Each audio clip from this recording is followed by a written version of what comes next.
जिल्ह्यातील सांगोला तालुक्यात बेकायदा वाळू माफिया विरोधात पोलिसांनी मोठी कारवाई केली आहे। कोरडा नदीपात्रात सुरू असलेल्या अवैध वाळू उपशावर छापा टाकत पोलिसांनी 6 जणांना रंगेहात पकडले। या कारवाईत 6 ब्रास वाळूसह जेसीबी, ट्रॅक्टर आणि इतर वाहनांसह तब्बल 1,21,00,000 रुपयांचा मुद्देमाल जप्त करण्यात आला आहे। सांगोला पोलिसांना कोरडा नदीपात्रात काही व्यक्तींकडून बेकायदा वाळू उत्खनन सुरू असल्याची गुप्त माहिती मिळाली। माहितीच्या आधारे वरिष्ठ पोलीस निरीक्षक विनोद घुगे यांच्या मार्गदर्शनाखाली पोलिसांच्या विशेष पथकाने मध्यरात्री सुमारे 2च्या सुमारास कारवाई केली। नदीपात्रात सापळा रचून करण्यात आलेल्या या कारवाई दरम्यान 6 जण बेकायदा वाळू उत्खनन करताना आढळून आले। पोलिसांनी घटनास्थळावरून 6 ब्रास वाळू, जेसीबी मशीन, ट्रॅक्टर आणि इतर वाहने जप्त केली। जप्त करण्यात आलेल्या मुद्देमालाची एकूण किंमत सुमारे 1,21,00,000 रुपये असल्याचे पोलिसांनी सांगितले। सध्या जिल्ह्यातील अनेक नद्यांमध्ये तीव्र उष्णतेमुळे पाण्याचे प्रमाण कमी झाले आहे। या परिस्थितीचा फायदा घेत काही वाळू माफिया अवैधरित्या वाळू उपसा करत असल्याचे समोर येत आहे। या प्रकरणी सांगोला पोलीस ठाण्यात 6 जणांविरुद्ध गुन्हा दाखल करण्यात आला असून पुढील तपास।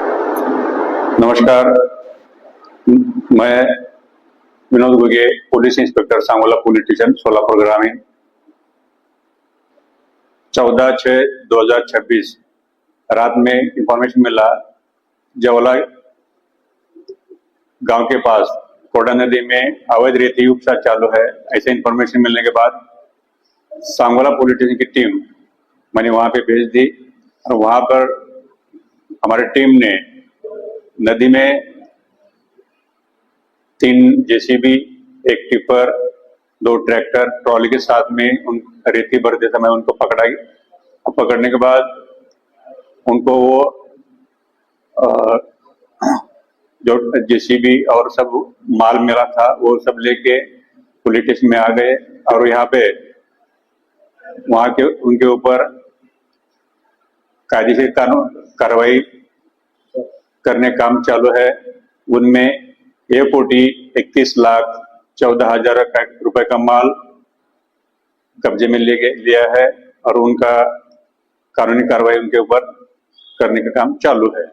और ये कार्रवाई पुलिस अधीक्षक अतुल कुलकर्णी सर, अपर पुलिस अधीक्षक विजय कवाड़े सर, डीवाईएसपी शिवपूजी सर, उनके मार्गदर्शन में हो गई है।